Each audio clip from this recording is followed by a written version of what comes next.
योद्धा defence academy की तरफ से ठीक है आपको दिया जा रहा है जो 14 सितंबर को NDA 2 का एग्जाम हुआ है, ठीक है, उसका हिस्ट्री और ज्योग्राफी का क्वेश्चन जो है कि आज हम लोग डिस्कशन यहाँ पे करेंगे। कौन सा सही है कौन सा गलत है ये आप मिला लीजिए। योद्धा डिफेंस एकेडमी आपका रांची में है।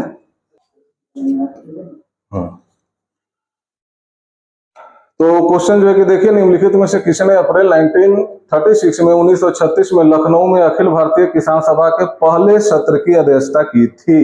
देखिए, ये सहजानंद सरस्वती होंगे, ठीक है। ये एक ऐसे व्यक्ति है जो किसान के लिए हमेशा से आंदोलन करते रहे, पूरा जीवन भर आंदोलन करते रहे, ठीक है।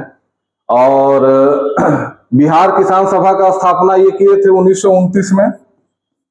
यही आगे चल के जो है कि बड़ा रूप ले लिया और 1936 में जो है कि अखिल भारतीय किसान सभा, यानी पूरा अखिल लेवल पे पूरा who among the following founded the self respect movement, ठीक है। ये सब बहुत खोज के जो है कि ये सब देता है कि कोई ऐसा मूवमेंट पूछे जो जनरली स्टूडेंट नहीं पढ़ता है, ठीक है। तो सेल्फ रिस्पेक्ट मूवमेंट किसका था?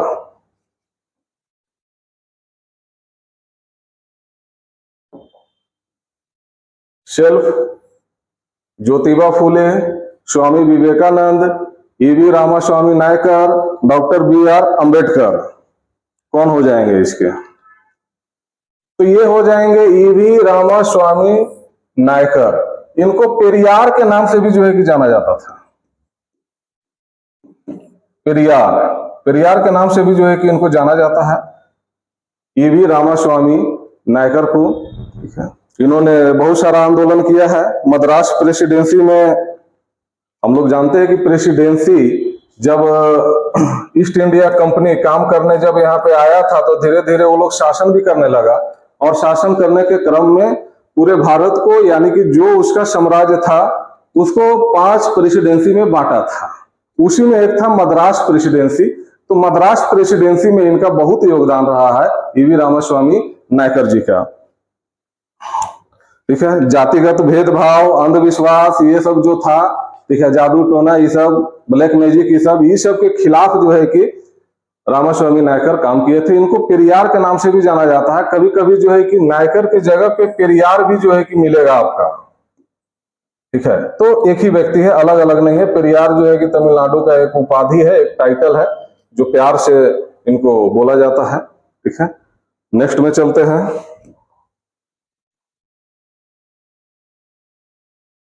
Chola inscription mention several categories of lands. Which one of the following was meant for the maintenance of school? कहने का मतलब ये है कि चोला इंस्क्रिप्शन का मतलब आप समझ रहे होंगे। इंस्क्रिप्शन का मतलब होता है हिंदी में शिलालेख, यानी कि स्टोन पे बहुत चीज पहले लिखा जाता था। पहले का राजा लोग जो है कि उस पर लिखता था, ठीक है। आज के जैसा कागज कलम ये सब नहीं था, तो पत्थर पे लिख के वो लोगों को संदेश देना चाहते थे कि राजा क्या लिखा है, या उसी से आदेश भी दिए जाते थे, और भी बहुत सारा काम है, ठीक है। तो ये सब तो क्लास का बात है, हम लोग सिर्फ यहाँ पे क्वेश्चन देख रहे हैं, ठीक है। तो कौन सा इंस्क्रिप्शन ऐसा है जिसमें मेंटेनेंस ऑफ स्कूल का बात किया गया है, ठीक है। तो ये आपका आंसर हो जाएगा वेल्लन वगाई,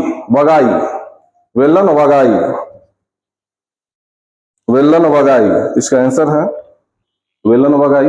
अब यहाँ पे ये चोला इंस्क्रिप्शन है। एक चीज को ध्यान में रखना है कि देखे होंगे ये भारत है नीचे वाला भाग, ठीक है। तो ये सब एरिया में जो है कि चोला का शासन चलता था। तो चोला को जो है कि 2 भाग में जो है कि हम लोग इसको देखते हैं, ठीक है। एक है 3rd सेंचुरी का एक है, और एक है 9th से 11th सेंचुरी का, ठीक है। तो ये 9th से 11th सेंचुरी का जो चोला लोग था, ठीक है, वो लोग शिलालेख लिखता था, इंस्क्रिप्शन लिखने का काम करते थे, ठीक है। तो उसी में से एक जो वेलन वगाई है शिलालेख इंस्क्रिप्शन, उसमें स्कूल का मेंटेनेंस का, स्कूल का व्यवस्था का, ठीक है, उसमें जिक्र किया गया है। ठीक है। तो इस क्वेश्चन को जो है कि याद रखना है, ठीक है। ये आगे भी जो है कि पूछ सकता है। चलिए, विच of the following statement about the Home Rule league are correct. ठीक है, होम रूल लीग का बात कर रहा है।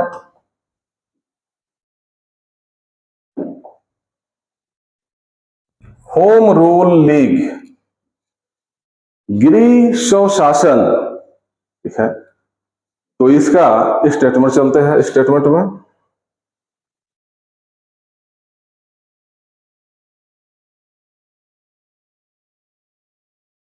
ये रहा स्टेटमेंट।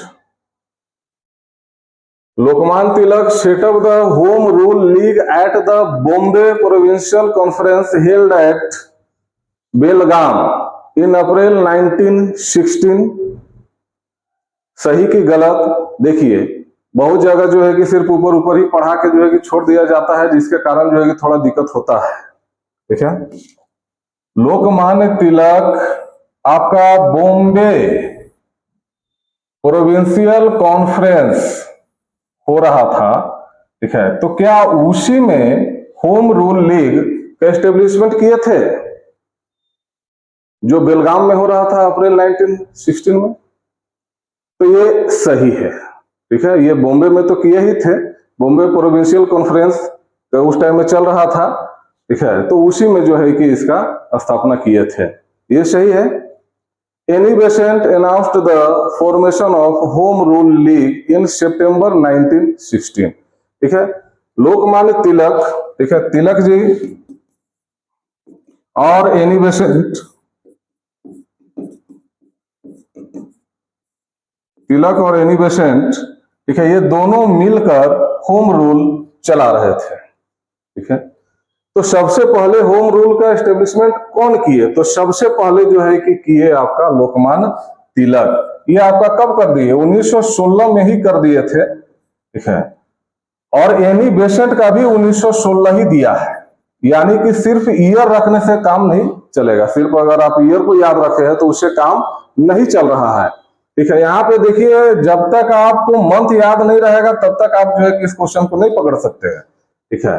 चाहे इस तरीके से याद रखना है कि तिलक जो है कि सबसे पहले किए थे, बाद में एनी बेसेंट की थी, ठीक है।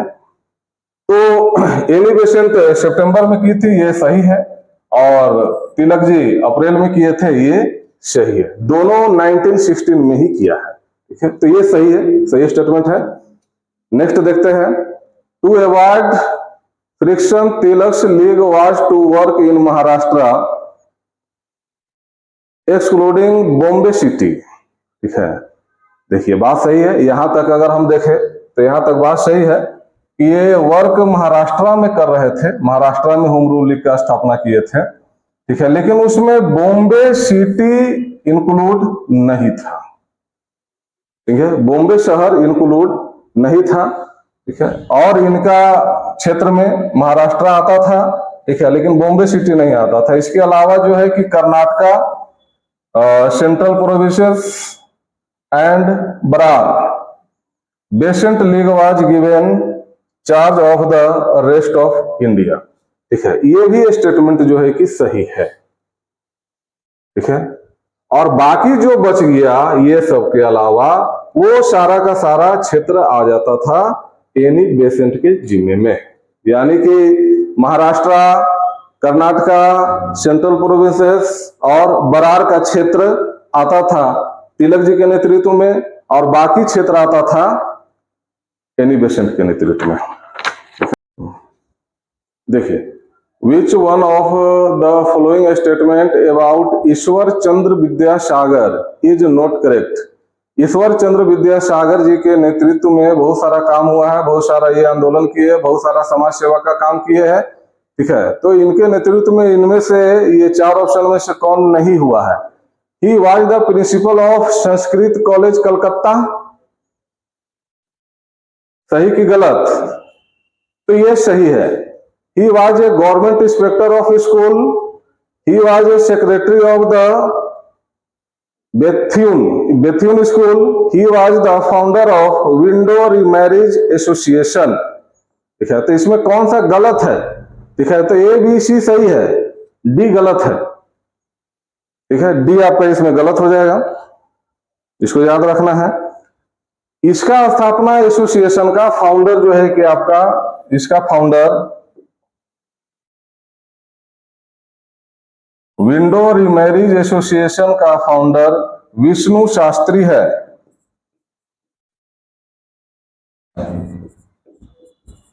विष्णु शास्त्री है, न कि ईश्वर चंद्र विद्यासागर। बाकी सारा जो है कि सही है। He was secretary of the Bethune school, ये सही है।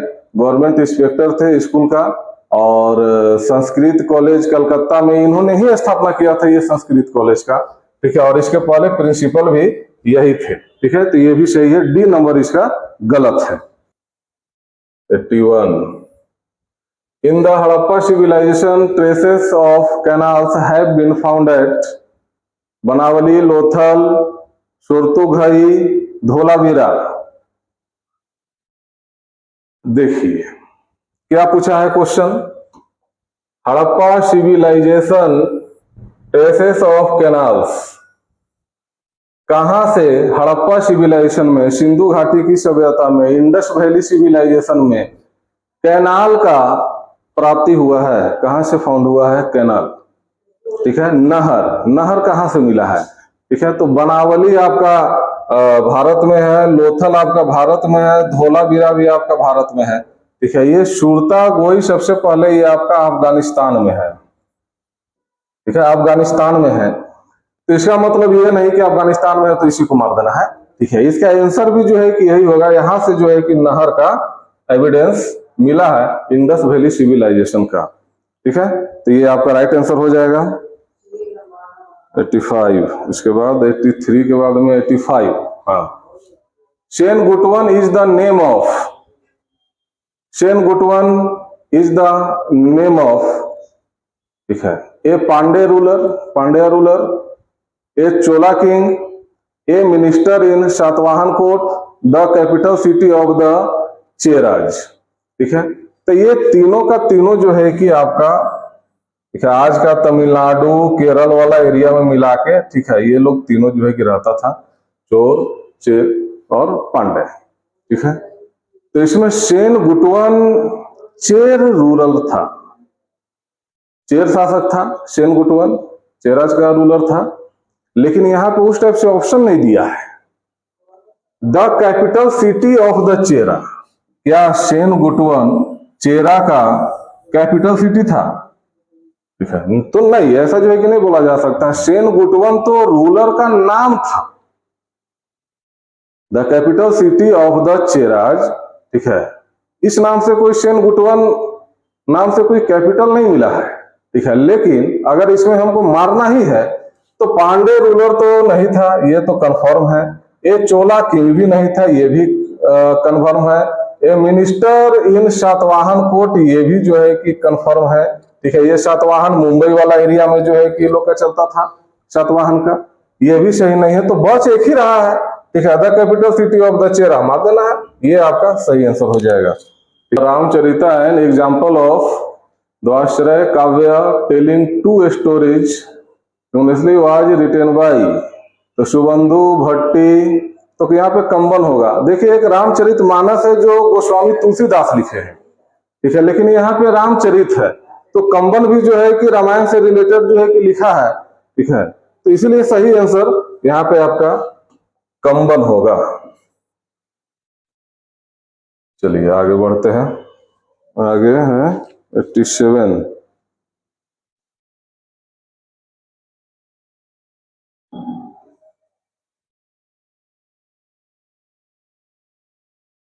Which of the following acts established the board of control to guide and control the work of the court of directors and the government of India? ठीक है, court of director का system जो है कि कब आया। ठीक है, तो देखिए 1773 में रेगुलेटिंग एक्ट बना था। East India company, east India company आपका 1757 में बंगाल पे कब्जा कर लिया था, अपना सरकार चलाने लगा था। 1765 में लगभग इसको पूरे भारत पे जो है कि अधिकार मिल गया। उसके बाद जो है कि ये अपनी तरीके से अपना सरकार चलाने लगा, अपना गवर्नमेंट चलाने लगा। तो फिर कंपनी को चलाने के लिए 1773 में एक रेगुलेटिंग एक्ट लाया 1773 में, ठीक है। तो उसमें बहुत तरह का जो है कि बात है, ये सब क्लास में आप लोग पढ़ेंगे, ठीक है। रेगुलेटिंग एक्ट के तहत इसमें रेगुलेट करने के लिए जो है कि लाया गया था। और फिर आगे चल के पिट्स इंडिया एक्ट 1784, ठीक है, उसमें आपका कोर्ट ऑफ डायरेक्टर का एक सिस्टम आया, ठीक है। और वही सारा फैसला लेता था कि कंपनी कैसे रहेगी, कहाँ काम करेगी, क्या काम करेगी, नहीं करेगी, ठीक है, भारतीयों के साथ में कैसे रहना है, नहीं रहना है, ठीक है, यही सब जो है कि तय करता था। तो इसका सही आंसर हो जाएगा पिट्स इंडिया एक्ट 1784, ठीक है।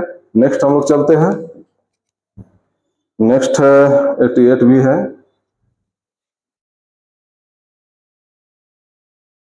Who among the following Sikh gurus laid the foundation of the Khalsa पंथ, ठीक है। तो ये गुरु गोविंद सिंह हो जाएंगे।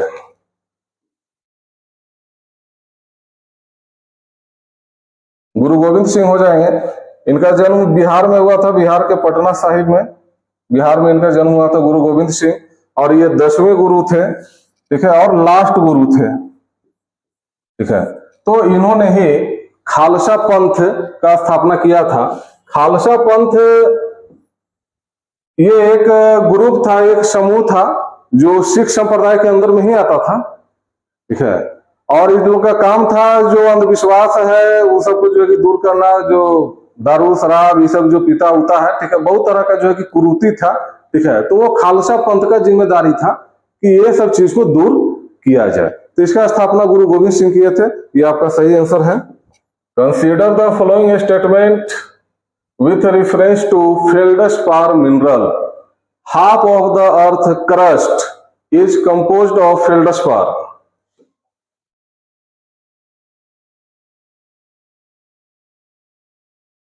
ठीक है, सबसे पहले यहां पे देखिए ये बोल रहा है हाफ क्रस्ट। क्रस्ट क्या है पहले तो आपको ये समझ में आना चाहिए। फिर कंपोज्ड ऑफ फेल्डस्पार, मतलब कि क्रस्ट आपका आधा क्रस्ट फेल्डस्पार से बना हुआ है। फेल्डस्पार एक मिनरल है, ये जाहिर सा बात है, फेल्डस्पार एक मिनरल है, आपको ये ध्यान में रखना है, ठीक है। और उसी से फिर क्वेश्चन बनाना है। It has light cream to salmon pink colour, ठीक है। इसका कलर का जो है कि यहाँ से क्वेश्चन पूछा है कलर का, तो क्या ये लाइट क्रीम है और सेलमन पिंक है? देख रहे हैं ना कहां कहां से जो है कि स्टेटमेंट घुसा रहा है। Magnesium is a common element in all types of feldspar. अब सबसे पहले देखिए ये अगर अर्थ है, ये अर्थ है, तो इसका जो है कि थोड़ा सा भाग जो है कि हम लोग निकाल लेते हैं इसको बाहर, और निकाल के ये हो गया ऐसे ऐसे। तो ये हम लोग का पूरा जो है कि जो धरती के अंदर है, ठीक है, जो भूपर पट्टी है उसी के बारे में पूछ रहा है। तो किसको भूपर पट्टी बोला जाता है, किसको मेंटल बोला जाता है, किसको कोर बोला जाता है? तो देखिए पृथ्वी का जो ऊपरी भाग है, अर्थ का जो ऊपरी भाग है, ठीक है, इसको बोला जाता है क्रस्ट। क्रस्ट। फिर क्रस्ट से नीचे एक भाग और बनेगा, इसको बोला जाएगा मेंटल।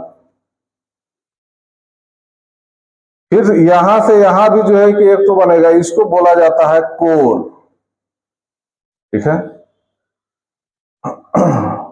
अब ये क्रस्ट देखिए, आप समझ गए होंगे कि क्रस्ट ऊपरी भाग में बोला जा रहा है, बाकी डिटेल से तो सब क्लास में होता है, ठीक है। तो क्रस्ट में आपका फेल्डस्पार ज्यादा है, यानी आधा से ज्यादा है, तो फेल्डस्पार आपका क्रस्ट में ही पाया जाता है, ठीक है। इसीलिए क्रस्ट को सियाल भी बोला जाता है, सिलिका और एल्यूमिनियम, ठीक है, यहां पे ज्यादा है क्रस्ट में। जो मेंटल है इसको सीमा भी बोला जाता है, सीमा, यानी कि सिलिका और मैग्नीशियम यहां पे ज्यादा है। कहां पे? मेंटल में। तो हमको लगता है अब आप समझ गए होंगे।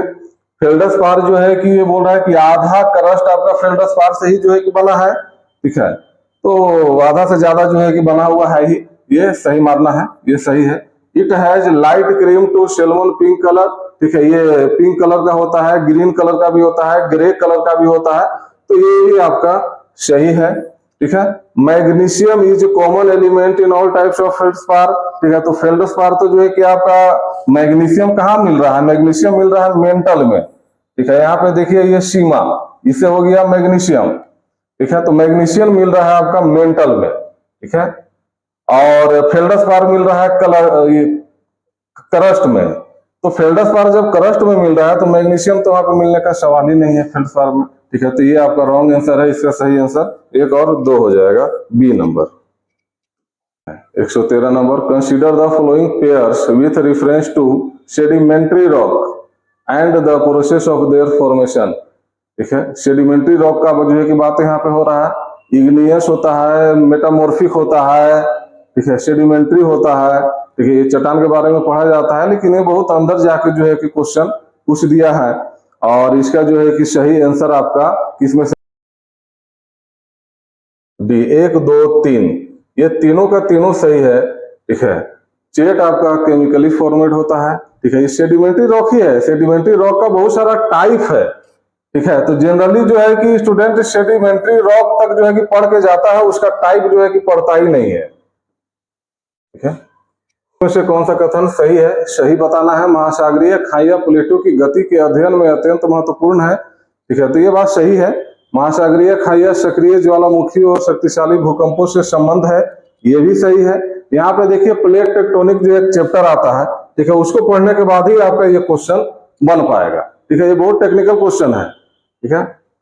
तो इसमें दोनों का दोनों कथन सही है। देखिए होता क्या है कि प्लेट जो हम जमीन पे है, जो धरती पे है, ठीक है, वो करस्ट जो अभी हम लोग देखे थे करस्ट, तो करस्ट के नीचे होता है स्थिनोस्फेयर, ठीक है। स्थिनोस्फेयर होता है आपका, लिखिए देते हैं,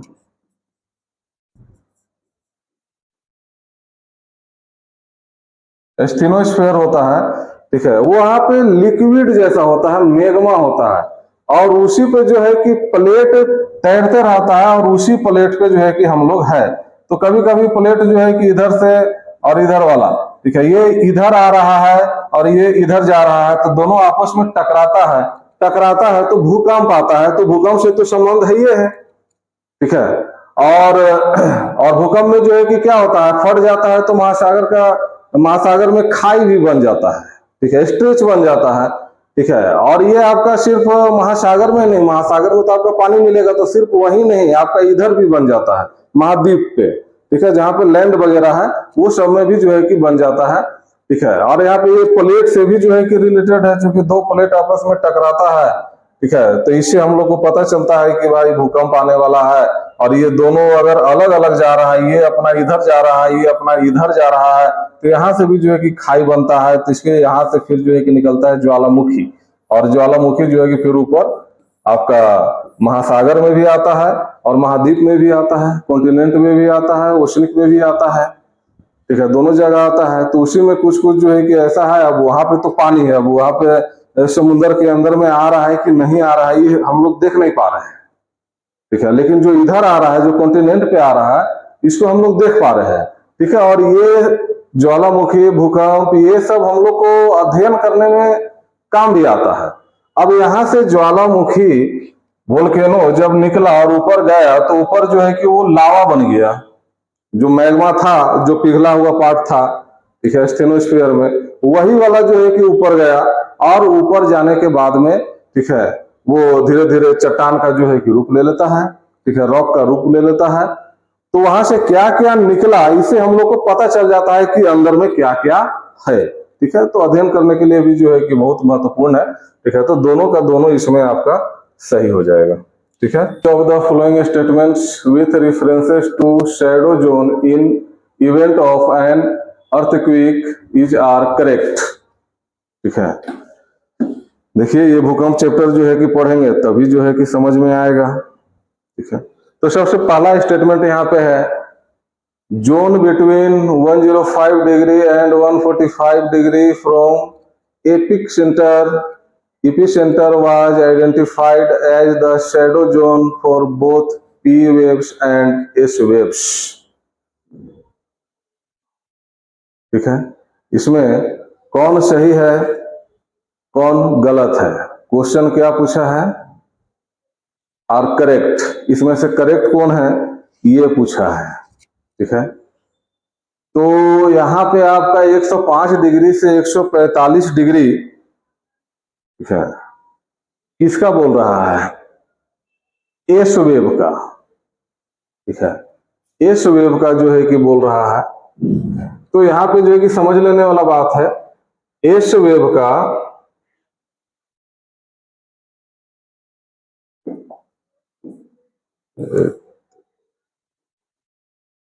पी का सॉरी पी का 105 से 145 होता है, एस का 105 से 180 होता है। कभी कभी यहाँ पे 104 भी आपको लिखा हुआ मिलेगा कहीं कहीं। ठीक है, तो ये समझ लेना है 180 डिग्री तक होता है। ठीक है, अब ये से ये क्वेश्चन जो है कि आपका बन जाएगा। अगर ये वाला डाटा याद था तो ये आपका बन जाएगा, और डाटा के अकॉर्डिंग, ठीक है, इसका आंसर होगा डी। दोनों में से जो है कि कोई सही नहीं है। The shadow zone P wave is much larger than that of the S wave. नहीं, आप यहाँ पे देख सकते हैं कि एस वेव जो है 105 से 180 तक है, और पी तो 145 तक ही है। ठीक है, तो ज्यादा जो है कि कौन बड़ा है, तो एस बड़ा है, तो यहाँ पे उल्टा लिख दिया है। अगर यहाँ पे एस लिख देता, ठीक है, और यहाँ पे पी लिख देता, तब ये राइट होता। ठीक है, तो दोनों का दोनों यहाँ पे गलत है। ठीक है, नेक्स्ट में हम लोग चलते हैं। ठीक है, तो आपने सुना होगा अटलांटिक महासागर का नाम।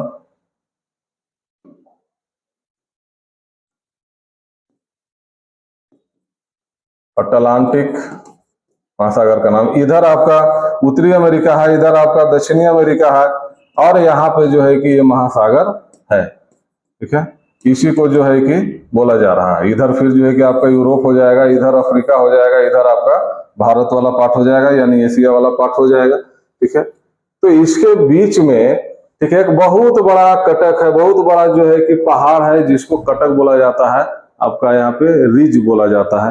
ठीक है, वो पानी के अंदर है, वो हम लोग को दिख नहीं रहा है, पानी के अंदर है और बहुत लंबा है। ठीक है, ये पूरा जो है कि मैपिंग जब इसका आप जानिएगा तब उसको समझने में बहुत मजा आएगा, और एक बार दिमाग में घुस जाएगा तो फिर जो है कि भूलेंगे नहीं। ठीक है, तो ये कटक जो है कि आपका वोल्केनिक आइसलैंड है। ठीक है, वोल्केनो से बना है। हम लोग अभी पढ़े थे कि अंदर से जब आता है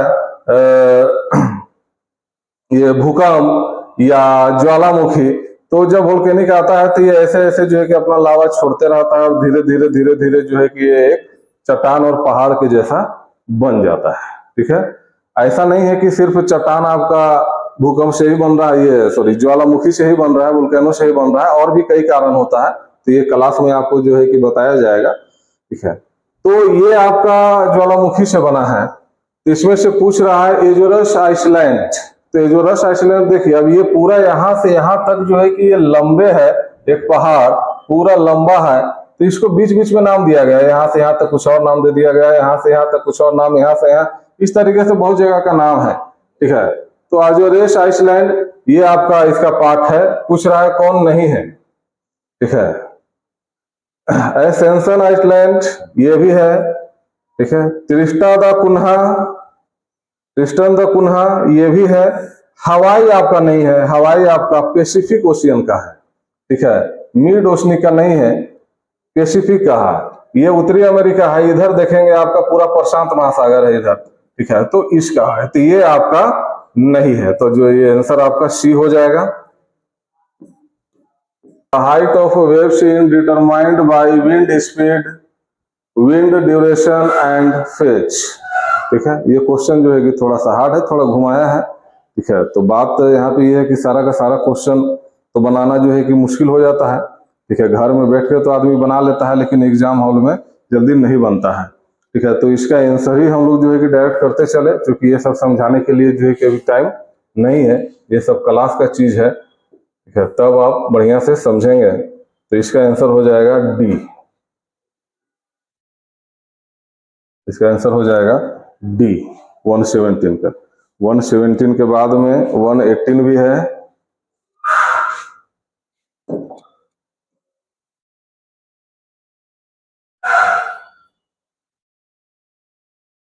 which of the following statements with references to soil forming process is are correct.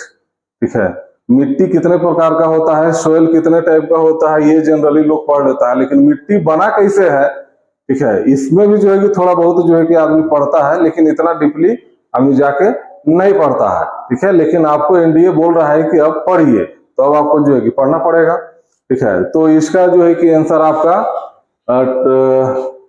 Translocation, enrichment, removal and transformation are different classes of soil process. ठीक है, तो ये सही है। ठीक है, सोयल प्रोसेस में जो है कि आपका translocation, enrichment, removal and transformation, ठीक है, ये सब होते रहता है। ये सही है, 1 आपका सही है। सेकेंड में आइए, in translocation fine particles are transported downward by eluviation and accumulate in lower horizons by illuviation. तो इसमें आपका ये भी सही है। ठीक है, थोड़ा थोड़ा अगर आप पढ़े होंगे तो हल्का हल्का वर्ड कुछ कुछ आप इसमें समझ रहे होंगे, जैसे ट्रांसलोकेशन, ठीक है, फाइन पार्टिकल, ट्रांसपोर्टेड, ठीक है, ये सब आप समझ रहे होंगे, तो ये भी आपका सही है, यानी कि बोथ 1 एंड 2 दोनों का दोनों सही है। 118 हो गया, 119 भी है क्वेश्चन आपका geography. 119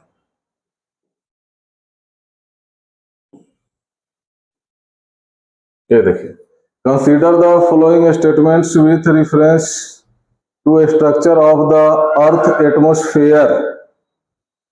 thickness of the troposphere is greatest at the equator.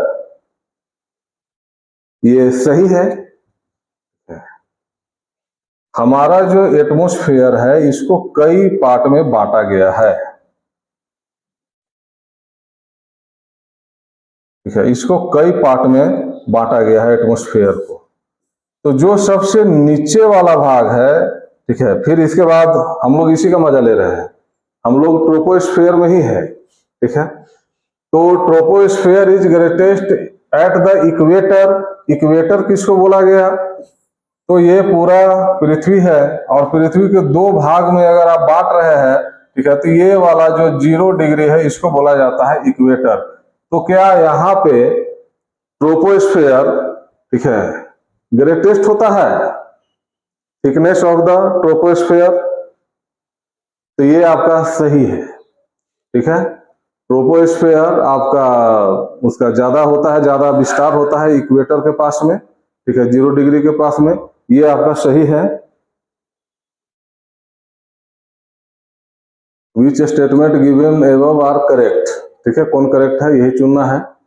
The air temperature of the tropopause is highest above the poles. Temperature यानी कि तापमान, क्या पोल पे, यहाँ पे पोल है, ठीक है, नॉर्थ पोल, साउथ पोल। ठीक है, तो पोल पे टेम्परेचर ज्यादा होता है, नहीं, इक्वेटर पे टेम्परेचर ज्यादा होता है, यह गलत है। The temperature in troposphere decrease at the rate of 1 degree Fahrenheit for every 165 metre of height. ठीक है, तो बात तो जो है कि सही बोल रहा है, जैसे जैसे आप हाइट की तरफ बढ़ते जाइएगा, ठीक है, आपका टेम्परेचर डिक्रीज होते जाएगा, इंक्रीज नहीं होगा, डिक्रीज होते जाएगा, घटते जाएगा। तो ये बोल रहा है कि 165 मीटर पे 1 डिग्री फ़ारेनहाइट कम हो जाता है, डिक्रीज हो जाता है। तो ये सही है कि गलत है। ठीक है, तो यहाँ पे क्वेश्चन दिमाग लगाने वाला है और जल्दीबाजी वाला नहीं है, क्योंकि जो वो जानता है कमीशन कि जल्दी जल्दी के चक्कर में गलत कर देता है। ठीक है, अगर हम इसको सही मान भी ले, बहुत जगह सही मानता भी है कि 165 मीटर में 1 डिग्री बढ़ता है, तो 1 डिग्री क्या बढ़ता है, फ़ारेनहाइट नहीं, सेल्सियस। ठीक है, 1 डिग्री सेल्सियस बढ़ता है, इसीलिए ये आपका गलत हो जाएगा। तो 2 तो गलत हो गया, 1 तो सही, option A is right answer. Next question है आपका 121 का आंसर क्या है? सी। इसका आंसर सी हो जाएगा।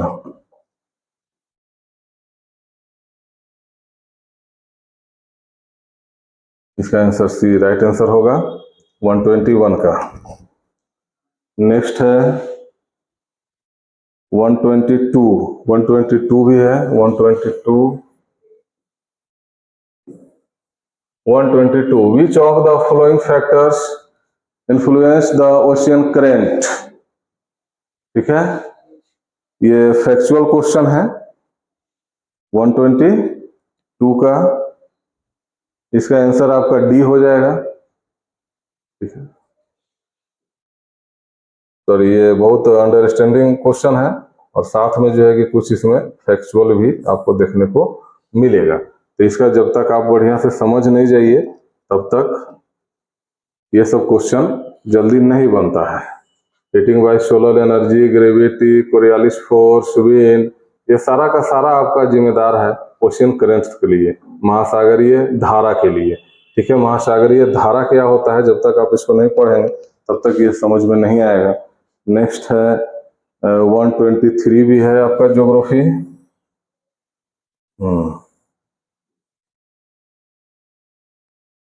1 और 2 अलास्का करंट, अगुलहास करंट, ये आपका गर्म ओशियन करंट है। ठीक है, ठंडी जलधारा भी होता है और गर्म भी होता है। तो ये आपका अलास्का और अगुलहास ये आपका गर्म है। ठीक है, अलास्का तो आपका पैसिफिक में है, पैसिफिक में है, और अगुलहास आपका हिंद महासागर है। हिंद महासागर का गर्म जलधारा है। 1 और 2 आपका सही है। बाकी ये दोनों आपका ठंडा है। ठीक है, कोल्ड है, ठंडा है। चलिए नेक्स्ट है 124।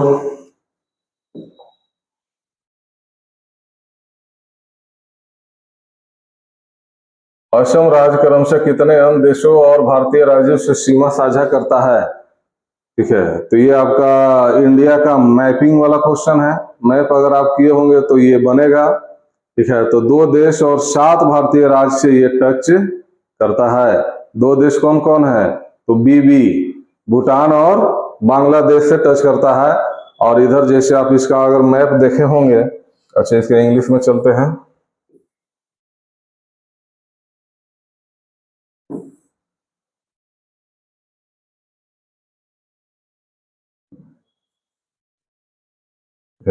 ये इसका जो है कि मैप देखे होंगे। ठीक है, तो यहाँ पे ये आपका ये ऐसे ऐसे घेरा हुआ, फिर यहाँ से जो है कि ये आपका ऐसे है, ऐसे नागालैंड है, अरुणाचल प्रदेश है, ठीक है, मिजोरम है, मणिपुर है, त्रिपुरा है, यहाँ आपका मेघालय है, इधर आपका बांग्लादेश है, इधर आपका भूटान है। तो भूटान से असम टच करता है। ठीक है, और बांग्लादेश से टच करता है, और 7 इंडियन स्टेट से ये टच करता है। सही नंबर इसका राइट आंसर बी हो जाएगा। आगे बढ़ते हैं। आगे कितना नंबर क्वेश्चन है?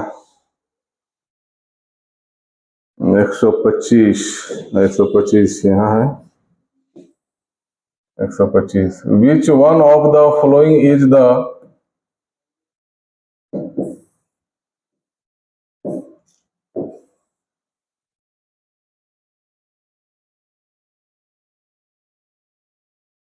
Which one of the following is the northmost river basin of the Deccan Plateau? Deccan का पठार बोल रहा है। ठीक है, तो ये वाला जो एरिया है,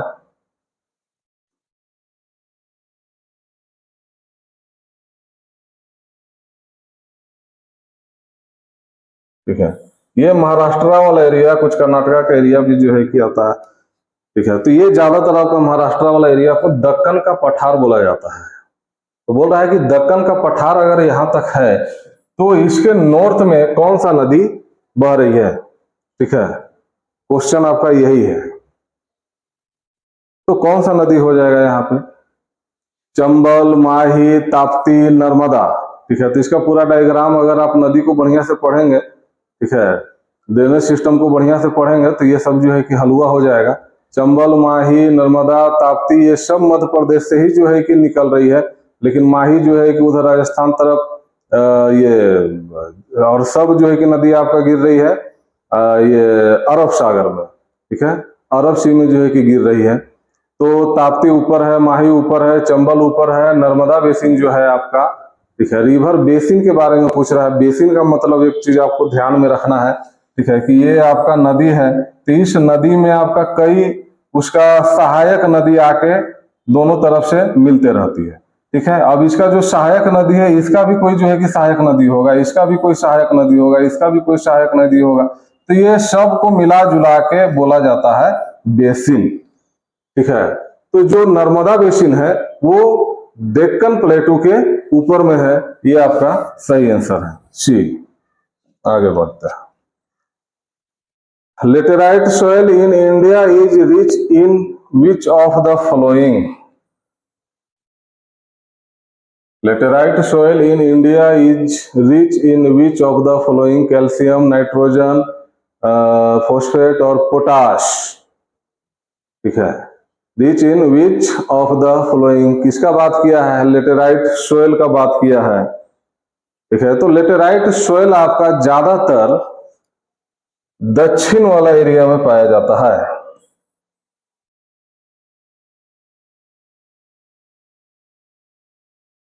ठीक है। इधर वाला एरिया में जो है कि आपका ज्यादा लेटेराइट मिट्टी पाया जाता है। और उसमें क्या होता है? तो कैल्शियम, नाइट्रोजन, फास्फेट उसमें नहीं होता है। इसका जो आंसर हो जाएगा ये आपका 4 हो जाएगा, ठीक है। ये फैक्चुअल क्वेश्चन है, याद करने वाला क्वेश्चन है, 4 हो जाएगा।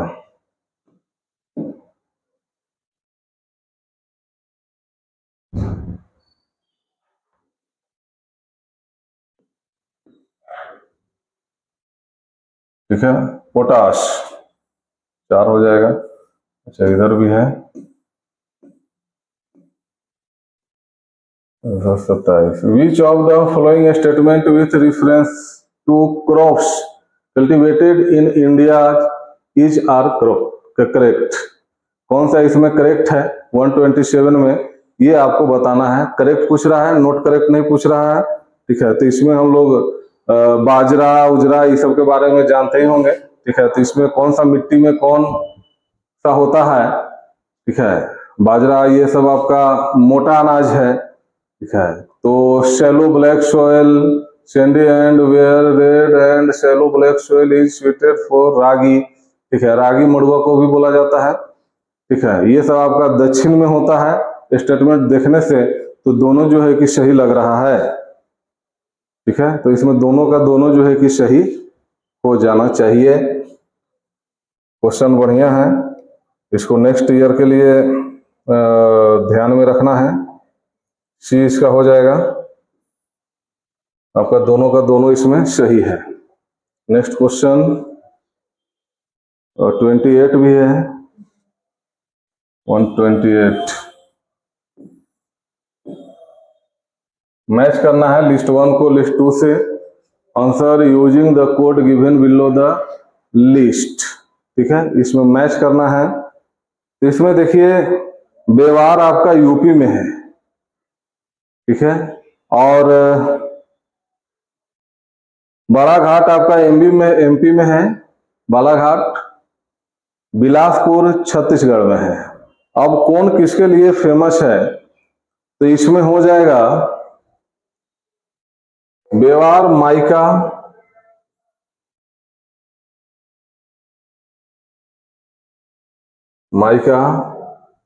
बालाघाट मैग्नीज, बालाघाट मैग्नीज के लिए है। बिलासपुर, बिलासपुर जो छत्तीसगढ़ में है वो बॉक्साइट के लिए है, ठीक है। तो बच गया डी, तो इसका आंसर हो रहा है ये, ठीक है।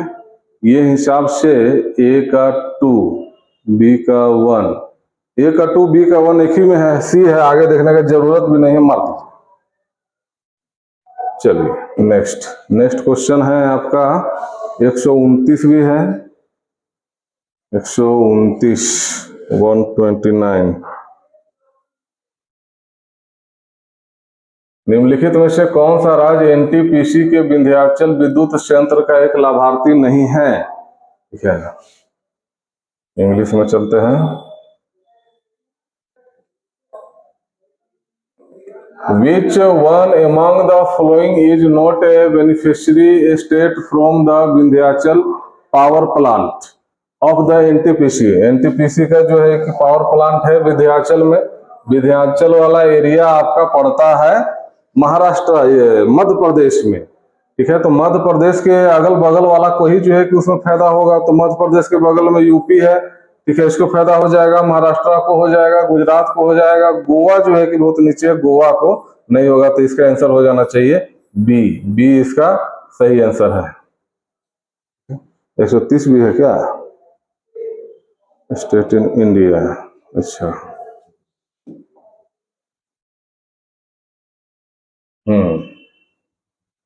थर्मल पावर प्लांट का बात किया है, कौन कहाँ है?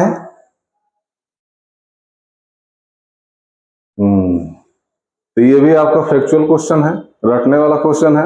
इस सबको रटने के अलावा और कोई उपाय नहीं है। ठीक है, तो विजयवाड़ा आंध्र प्रदेश में है, ये तो आपका गलत हो जाएगा। विजयवाड़ा आंध्र प्रदेश में है। पनकी यूपी में है, ये आपका सही है।